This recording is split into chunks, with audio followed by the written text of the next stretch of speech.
అందమైన పచ్చని అరణ్యంలో చిన్న జింక చింతు సంతోషంగా జీవించేది. అది తన స్నేహితులతో ఆడుకుంటూ నదీ తీరంలో తిరుగుతూ రోజులు గడిపేది. కాని ఒకరోజు చింతు జీవితం పూర్తిగా మారిపోయింది.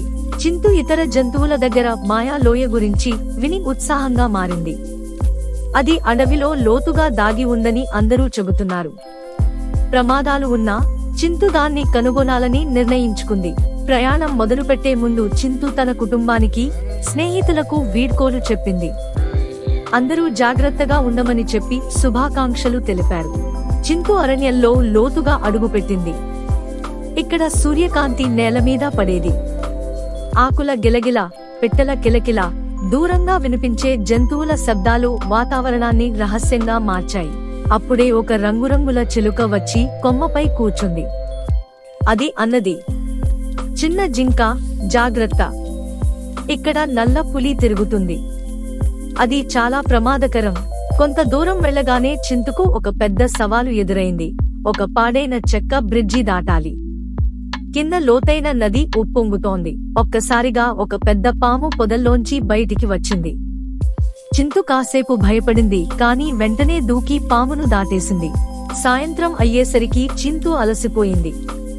పచ్చిక మీద పడి నక్షత్రాలను చూస్తూ మాయా లోయను కలగన్నది.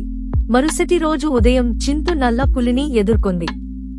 ఇది నా పరిధి, ఇక్కడి నుంచి పోవు అని పులి గర్జించింది. చింతు వెంటనే ఒక చిటుకైన ఆలోచన వేసుకుంది. దట్టమైన పొదల్లో దాక్కుని సైలెంట్ గా ఒక రహస్య గుహలోకి జారిపోయింది.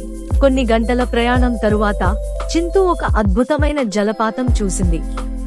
మెరుస్తున్న నీరు వజ్రాల్లా మెరిసింది. చుట్టూ మాయాజాలంలా వాతావరణం మారిపోయింది. చివరికి చింతు దాగి ఉన్న మాయా లోయకి చేరుకుంది. అక్కడ అరుదైన పూలు, పాటలు పాడే పక్షులు, ప్రకాశించే సరస్సు కనిపించాయి. మాయా లోయ మధ్యలో ఒక పురాతన రాతి పలక ఉంది. దానిపై అరణ్య జంతువులను రక్షించే శక్తి రహస్యాలు లిఖించబడి ఉన్నాయి. చింతు విజయవంతంగా ఇంటికి తిరిగి వచ్చింది. అరణ్యంలోని అన్ని జంతువులు సంతోషంగా స్వాగతం పలికాయి. ఆ రోజు నుండి చింతు అరణ్య రక్షకుడిగా మారింది.